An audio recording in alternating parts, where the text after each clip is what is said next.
What percent of 60 is 27? So let's go ahead and set up our problem. Is 27, that's our part, of 60. And we're looking for the percent, and we know 100 goes here. So there's not really a friendly relationship between 27 and 60 or 60 and 100. But we can simplify 27 over 60. Let's see. They can each be divided by 3. 27 divided by 3 would be 9.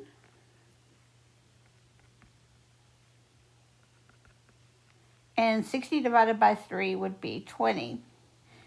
So now we have 9 over 20 over percent,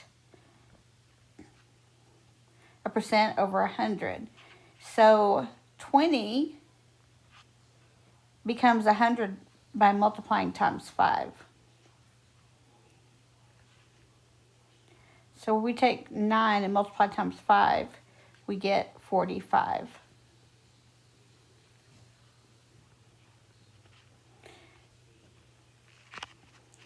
So 27 out of 60 is 45%.